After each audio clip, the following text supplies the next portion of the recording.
स्वागत है आपका हमारे चैनल सूद फैमिली स्टोरीज में। हमें उम्मीद है कि आज की कहानी आपको पसंद आएगी। और हाँ, बिना आपका वक्त ज़ाया करे अब हम शुरू करते हैं कहानी।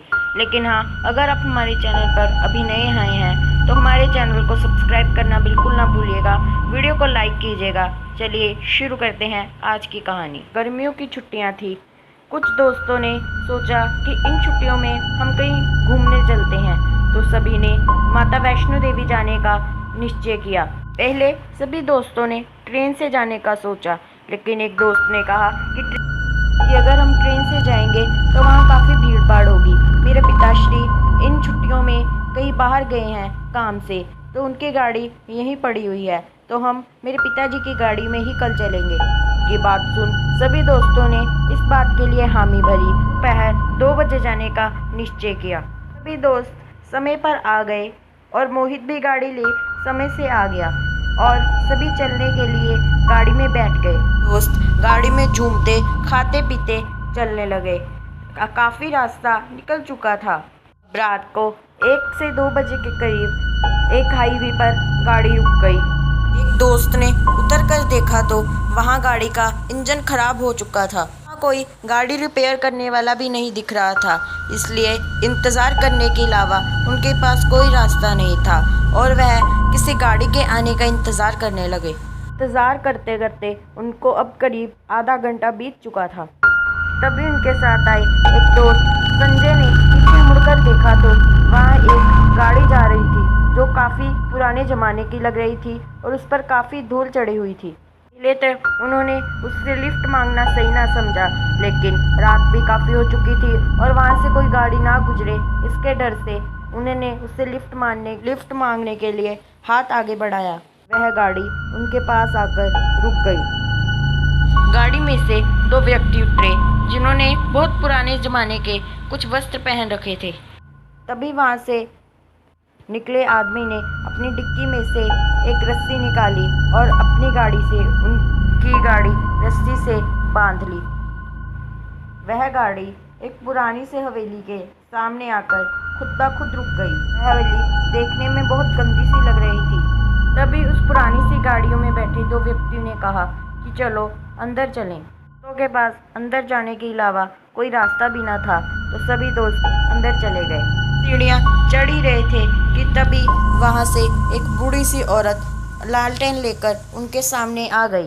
पहले तो उन्हें कुछ अजीब लगा, लेकिन वो उस बात पर ध्यान न देते हुए सीढ़ियाँ चढ़ ऊपर चले गए। उन्होंने ऊपर जाकर देखा तो उस पुरानी सी गाड़ी में बैठे व्यक्ति की आज पोती का जन्मदिन था। उस पुराने से वस्त्र पहने व्यक्ति ने उनके गले में ध्यान दिया तो उनके गले में माता वैष्णो देवी के लॉकेट पड़े हुए थे कि उनके दोस्त प्रत्यांशु ने उन्हें दिए थे, ताकि माता रानी का आशीर्वाद हमेशा उनके साथ रहे। पुराने से कपड़े पहने व्यक्ति ने कहा कि जाइए और आप जाइए और अपने कपड़े बदल आइएगा, और आपके लॉकेट का धागा बहुत कच्चा सा हो गया है। आप अंदर मेरी पत्नी को अपने लॉकेट का धागा दे दीजिएगा, वह नया बना देगी, या आप अंदर ही रखाइएगा, शायद वो अपने कमरे में ना हो। सभी दोस्त अंदर चले गए।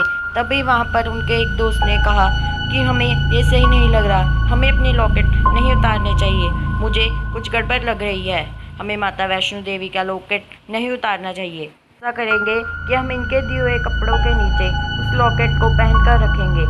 सभी ने हामी भरी और सभी बाहर आ गए। अजीब से वस्त्र पहने लोगों को लगा कि इन्होंने लॉकेट उतार दिया है। तभी जिस पोती का जन्मदिन था वह बाहर आई। उनकी पोती ने वहाँ पर बैठे संजय को जैसे ही हाथ लगाया, वह उड़कर कोसों दूर चली गई। अजीब से वस्त्र पहने लोग भी उस लॉकेट को देख डर कर फटाफट से पता नहीं कहाँ चले गए। तभी एक दोस्त ने वहाँ पर खड़े आईने में देखा तो वहाँ पर जो वह पी रहे थे वह जूस के बदले खून था, और जो वह खा रहे थे वो कुछ पिज़्ज़ा के बदले था मांस। तो पता चल चुका था कि अब उनकी जान सिर्फ माता वैष्णो देवी ही बचा सकती है। सभी ने माता वैष्णो देवी का नाम जपना शुरू कर दिया और अपनी आंखें बंद कर ली।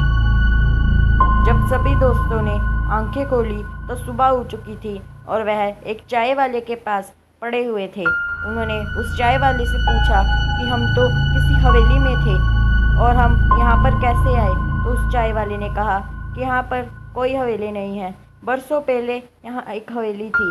वहीं उनकी एक पोती का जन्मदिन था, लेकिन चोरों की लूटपाट से उनका पूरा परिवार मर गया और उसकी पोती की ये अंतिम इच्छा रह गई। इसलिए वह हर रोज़ एक नया शिकार ढूंढते हैं और वह अपनी पोती का जन्मदिन मनाते हैं। और वह जो भी अंदर जाता है बचकर नहीं आता।